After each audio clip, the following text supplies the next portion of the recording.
Será que estamos assistindo ao início da Terceira Guerra Mundial?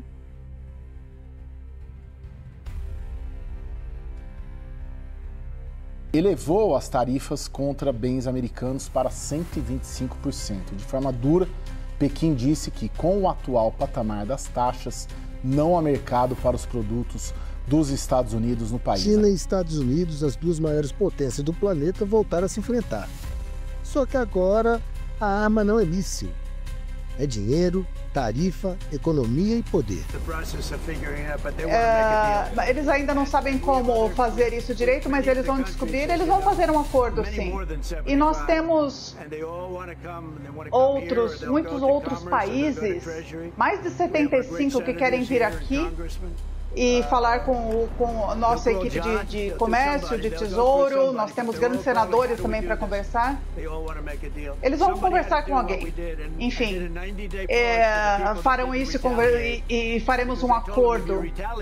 Eu instituí uma pausa de 90 dias para aqueles que não retaliaram, porque se eles retaliam, nós vamos dobrar os valores. Foi o que fizemos com a China. Vamos ver como isso funciona. Eu acho que vai funcionar muito bem com todos os países. E o mundo inteiro está assistindo isso com medo. Neste sábado, a China ativou novas tarifas de 12,5% contra os produtos dos Estados Unidos. Um movimento que responde diretamente à postura agressiva dos americanos nos últimos anos, principalmente durante o governo Trump. E não, essa tensão não acabou com a troca de presidente. O clima entre as duas potências continua piorando. Essas tarifas afetam diretamente importações de petróleo, gás natural, energia. E adivinha quem sente isso? Empresas, bolsas, mercado e você. A China, que depende cada vez menos dos Estados Unidos, resolveu responder na mesma moeda. E isso tem um nome: retaliação econômica. Então Xi Jinping está esperando que o Donald Trump entregue a face primeiro para ele recuar, do que o Xi Jinping emprestar a face para o Donald Trump. Isso é uma negociação chinesa. Essa história não começou agora. Lá em 2018, quando Donald Trump estava na Casa Branca, ele declarou guerra comercial contra a China. Impôs tarifas, atacou o 5G, a Huawei e as exportações de aço. E tratou a China como um inimigo direto. O problema é que a China não esqueceu. A China é conhecida por sua memória longa. Não age por impulso, mas quando age, é letal. Uma piada e algo que viola o bom senso.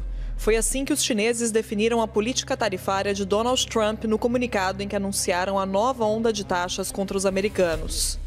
O Ministério do Comércio chinês voltou a chamar o tarifaço de bullying e de um jogo de números sem significado econômico. Agora, Pequim começa a mostrar que não vai mais engolir calada. Se os Estados Unidos aumentam tarifas, a China rebate. Se pressiona o TikTok, a China ameaça tecnologias americanas. O jogo virou um xadrez geopolítico e nenhuma peça está segura. A nova alta nas tarifas chinesas traz outra camada de preocupação para Trump. Segundo estudo da Universidade de Michigan, os consumidores americanos estão se sentindo muito pessimistas sobre a economia, no pior número desde 1952. A perspectiva se deve a temores de inflação mais alta, maior desemprego e queda nas exportações à China. Uma pior relação comercial entre os dois lados prejudicaria essencialmente estados como Califórnia, Texas e Washington, que vendem muitos produtos aos chineses e juntos têm mais de 246 mil empregos ligados ao envio de remessas. Em seu primeiro pronunciamento sobre a guerra comercial, Xi disse não ter medo de aprofundar o conflito tarifário e que nenhum dos lados sairá vencedor da situação. Um assunto não levantado por Xi foi a possibilidade de negociar com Trump. O governo americano acredita que o chinês não vai dar o primeiro passo para evitar ser visto como fraco. Essas decisões não afetam só eles. Elas impactam o Brasil, a Europa, o mundo inteiro. Quando os gigantes brigam, o chão treme.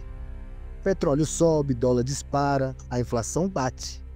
Empresas exportadoras quebram e investidores correm. Acho que o nosso país estará excelente no final do ano, ou talvez antes disso. um homem como o Roger Penske, que está aqui, certamente não quer nenhum problema com a China. Mas é assim que funciona. A gente tinha de fazer algo para fazer isso. Estou muito feliz de ter feito isso. O primeiro-ministro da Grécia disse que a União Europeia e os Estados Unidos podem fazer um acordo de comércio que seria um ganha-ganha, benéfico para ambos os lados. O que o senhor pensa desses comentários do primeiro-ministro grego? Em primeiro lugar, eu conheço, ele é uma ótima pessoa e agradeço os comentários. Eu acho que um acordo será feito com a China. Eu acho que um acordo será feito com todos eles. E serão acordos justos. Eu quero o que é justo. Teremos acordos justos com todos. Mas eles não eram justos com os Estados Unidos. Eles estavam sugando a gente. E não dá para fazer isso. Nós tínhamos um déficit de 30 bilhões de dólares por uma razão, certo? Por alguma razão. A gente não tinha um déficit por diversão. Eu acho que nós somos roubados por décadas. Então, se a gente pensar nisso, se você pensar na televisão, quando esses caras aqui, esses corredores corriam, e desde o tempo que eles corriam nada mudou, e eu fiz isso. Sempre pode piorar, né, Caio? Mas a leitura hoje nos mercados, especialmente, foi por isso que a semana terminou com um pouco mais de alívio, é de que Xi Jinping colocou Trump num corner e o Trump não respondeu. Né? Essa colocação da porta-voz da Casa Branca de dizer se a China continuar retaliando, não vai ser bom para ela. É um tom completamente diferente, né? Nada belicoso do que a gente viu nos últimos dias. E pela primeira vez, acho que desde que Trump assumiu, Lorival, não me lembro, mas hoje o Trump não fez nenhuma declaração pública. Acho que é a primeira vez que isso acontece. Então, assim, algum susto a Casa Branca tomou. E essa é a visão, de que chegou num ponto em que, assim, quando você tem a autoridade chinesa dizendo isso é uma piada, não faz o menor sentido, pode fazer o que vocês quiserem aí, que a gente não vai mais fazer nada, porque isso já não faz mais sentido, a própria China coloca um ponto final nisso. Então, a leitura é de que o pior talvez tenha, o pior, assim, dessa escalada do duelo das tarifas, ponto. Mas o pior para a atividade econômica, o pior para as relações comerciais, o pior para as empresas que estão precisando tomar a decisão, o pior para os consumidores ainda vai chegar. A pergunta que ninguém quer fazer, e se isso for só o começo? Uma guerra comercial pode virar uma guerra cibernética. Uma guerra cibernética pode virar algo muito mais perigoso. A gente não vê bombas, mas destruição acontece. Empregos desaparecem, alianças se desfazem, e nações empobrecem. Não é só uma questão de dinheiro, é sobre hegemonia, poder e controle do século XXI. E os Estados Unidos ainda conseguem liderar o mundo? Ou a China está vencendo sem disparar um tiro? E o Brasil? Vai ficar só assistindo de camarote? Qual deve ser o nosso posicionamento nessa guerra? Ser neutro tentando agradar os dois lados? Ou tomar um partido e se aliar a uma dessas potências? Essa escolha pode definir o nosso futuro nas próximas décadas. E o que você acha? Isso é só mais uma disputa econômica ou o começo de uma guerra fria ou quente? E o Brasil deve se posicionar ou ficar em cima do muro? Comente aqui embaixo. E se você acha que o mundo precisa abrir os olhos, compartilhe esse vídeo.